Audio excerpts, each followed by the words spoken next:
അസ്ത്രം ഗഫൂറില്ലേ, അസ്ത്രം ഗഫൂർ മനസ്സിലായില്ലേ? അങ്ങേർക്ക് ഇതെന്താ പറ്റിയത്? അങ്ങേര് സംഖ്യയായോ?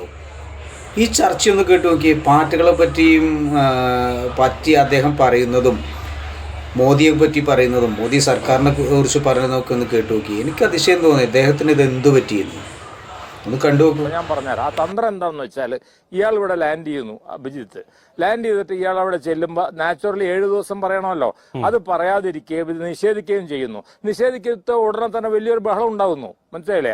ആ ബഹളം അവിടെ ആളൊന്നും എത്തണമെന്നില്ല. ഇതൊരു വലിയൊരു ഇഷ്യൂ ആക്കി മാറ്റിക്കൊണ്ട്, ഒരു സംഭവമാക്കി മാറ്റിക്കൊണ്ട്, ഇവർ പറഞ്ഞു കേട്ടില്ല, ഇവർ പറഞ്ഞ വാക്കുകൾ ശ്രദ്ധിക്കുക. എന്താണ്, നിങ്ങൾ ഇതായിട്ട് വരിക, നിങ്ങളുടെ ഫോണായിട്ടൊക്കെ വരിക, എന്നിട്ട് നിങ്ങൾ ഇതൊക്കെ എടുത്ത് വേഗം നിങ്ങൾ പകർത്തുക എന്ന് പറയുമ്പോ അതെ കൂട്ടത്തോടെ വരിക. അപ്പൊ കൂട്ടം എന്ന് പറഞ്ഞാൽ നമുക്കറിയില്ല എന്ത് കൂട്ടമാണ്. അപ്പൊ നമ്മുടെ ഇവിടെ കോഴിക്കോട് കടപ്പുറത്ത് 10,000 പേര് കൂടിയ പത്രത്തിൽ വരാൻ പോണ 1,00,000 പേര് കൂടിയതാണ്. അപ്പൊ അതുകൊണ്ട് അവിടുത്തെ പ്രസിഡന്റിനെ വരെ മാറ്റം, രാജപക്ഷനെ മാറ്റേണ്ട ഇടിയാണ്.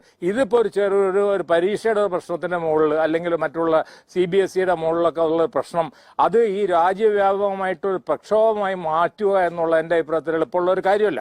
പ്രത്യേകിച്ച് ശക്തമായിട്ടുള്ള ഒരു ഗവൺമെന്റ്, ഇന്ദിരാഗാന്ധിയുടെ ഗവൺമെന്റ് ശക്തമായിരുന്നല്ലോ എമർജൻസി കാലത്ത്, അതേമാതിരി ശക്തമായിട്ടുള്ള ഒരു ഗവൺമെന്റ് ഇവിടെ സെൻട്രൽ ഗവൺമെന്റ് നിൽക്കുമ്പോൾ അതിന് എതിരായിട്ട് ഓഫ് കോഴ്സ് ധർമ്മേന്ദ്ര പ്രധാൻ രാജിവെക്കണം എന്ന് പറയുന്നത് നമുക്ക് മനസ്സിലാക്കാം. പക്ഷെ പല മീഡിയകളിലൊക്കെ വരണ ഇതൊരു ഭയങ്കര സംഭവമായിട്ട് ഒരു ഇടിത്തിയായിട്ട് വീഴും എന്നൊക്കെ പറയുന്നത് ഞാൻ വിശ്വസിക്കുന്നില്ല. പിന്നെ വ്യക്തിപരമായിട്ട് ശശി തരൂരിന് എന്ത് വേണമെച്ചാൽ പറയാം, മൈത്ര മഹുക്കും എന്ത് വേണമെച്ചാൽ പറയാം, അവർക്ക് പങ്കെടുക്കാതിരിക്കുക ചെയ്യാം. പക്ഷെ ഇതിനെ ഒരു പ്രക്ഷോഭമായി മാറ്റിയിട്ട് ഈ രാജ്യത്ത് വ്യാപകമായിട്ടുള്ള ഒരു എന്താ പറയാ രാഷ്ട്രീയമായിട്ടുള്ള ഒരു വ്യതിചലനങ്ങൾ മാറ്റാൻ പറ്റുമെന്നുള്ള തോന്നലൊന്നും എനിക്കില്ല. ഇത് സാധാരണഗതിയിൽ 7 ദിവസത്തെ അനുമതി ഇല്ലാതെയുള്ള ഏത് സംഘം ചേരലിനും സ്വാഭാവികമായിട്ടും രാജ്യ തലസ്ഥാനത്ത് അതിൻ്റെതായിട്ടുള്ള നിയന്ത്രണമുണ്ട്. ഇതാണെങ്കിൽ ഒരു അംഗീകൃത രാഷ്ട്രീയ പാർട്ടിയോ അങ്ങനെ നയിക്കാൻ ആളുകളോ ഒന്നും മുന്നിൽ നിൽക്കുന്ന സംഘടനയല്ല, ഒരു കൂട്ടായ്മയല്ല. അതുകൊണ്ട് തന്നെ ഇപ്പൊ ഇവരുടെ ആളുകൾ പറയുന്ന പോലെയാണെങ്കിൽ നാളെ രാവിലെ തൊട്ട് തന്നെ ഈ പാർലമെന്റ് സ്ട്രീറ്റ് ഏറ്റവും ഹൈ സെക്യൂരിറ്റി സോണാണല്ലോ, അവിടെയൊക്കെ കുറെ ആളുകൾ തമ്പടിക്കാം. പക്ഷെ അനുമതി വാങ്ങാൻ ഇവർ പോലീസ് സ്റ്റേഷനിൽ എത്തുന്ന പോലും ചിലപ്പോൾ മണിക്കൂറുകൾക്ക് ശേഷമാണ്.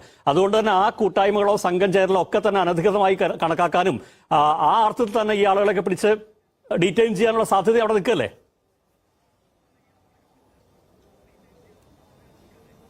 അല്ല, അത്തരത്തിലുള്ളൊരു മണ്ടത്തരം ഭാരതീയ ജനതാ പാർട്ടി ചെയ്യൂല എന്നാണ് ഞാൻ മനസ്സിലാക്കുന്നത്. കാരണം എന്തൊക്കെ പറഞ്ഞാലും ഏറ്റവും തന്ത്രശാലികളുള്ള ഒരു പാർട്ടിയാണ് അവര്.